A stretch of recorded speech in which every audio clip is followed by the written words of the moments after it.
So hello. See, in an interview, without our knowledge, the interviewers are checking out or doing an analysis on it. This famous classic universal analysis is called SWOT analysis. SWOT. S and W for strength and weakness, O for opportunity, and T for threat.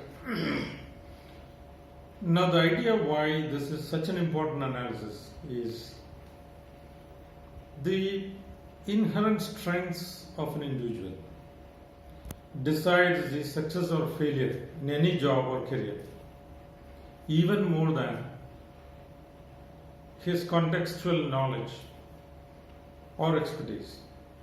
I'm not undermining knowledge and expertise, but let me tell you, the inner strengths are not as required for the job.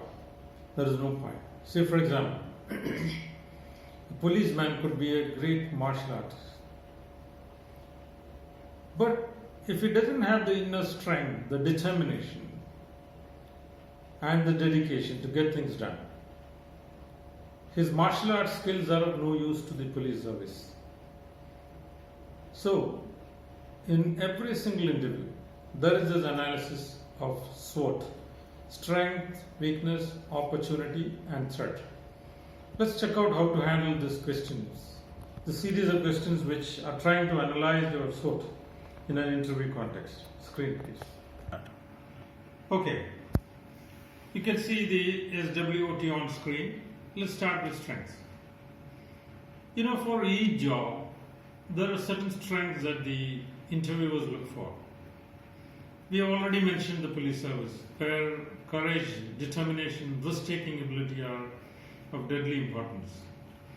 For a managerial position, probably some of the leadership qualities and risk-taking ability would be the most important parameters. For an HR job, the social skills and the social quotient would be deadly important.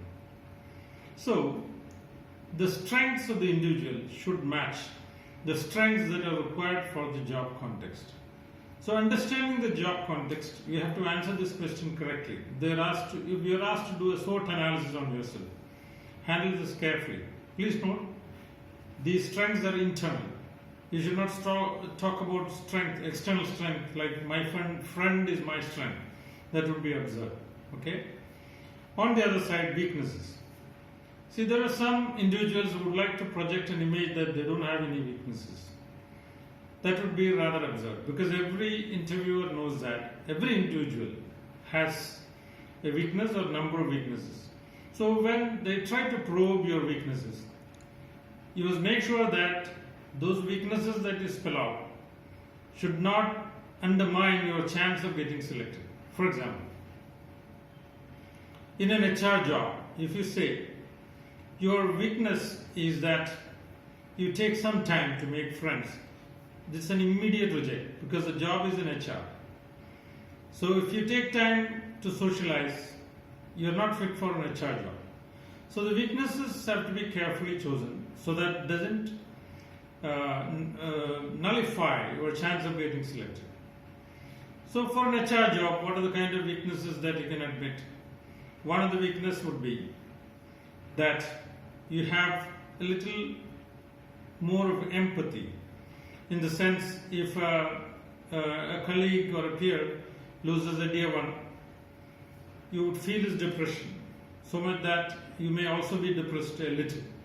So these are actually weaknesses which are welcome actually in an HR job. Now coming to the other two, opportunities and threats are external. Generally the opportunities emerge from your strengths. For example, someone with good public speaking skill, the opportunities that would open up for him is to represent the company in all international fora. So your opportunities are always linked to your strength, and your threats are linked to your weaknesses. For example, someone who is poor at socializing may not be a success in a group activity.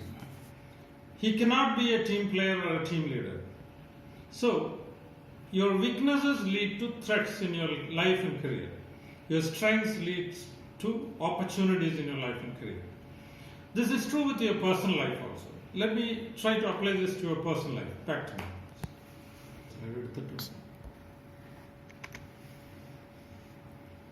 Okay, guys.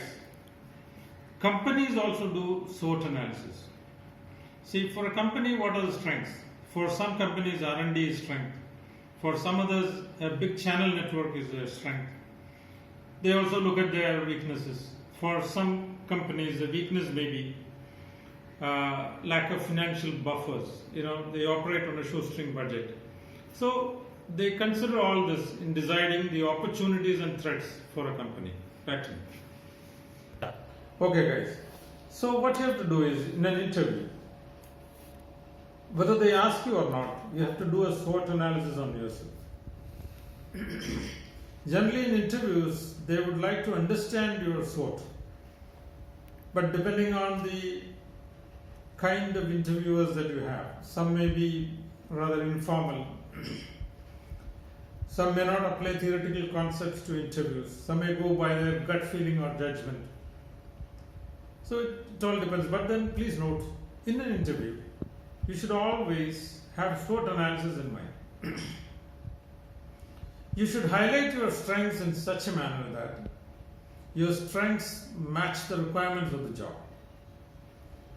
You should always make sure that your weaknesses do not hurt or detriment your chance of getting selected. Similarly, you must reveal the opportunities that would come from your strength and the threats that you may have to tackle, confront, and control because of your weaknesses. So, SWOT analysis is something universal in every serious interview around the world, especially in large multinational corporations which are managed by high quality professionals with MBAs from leading institutions. Please note, you may now feel that this is only for MBAs. Not true. All engineers, all doctors, all chartered accountants, all professionals may have to go through a SWOT analysis in an interview. And your possibility or probability of getting selected very seriously depend on how you do with this particular analysis. Thank you very much.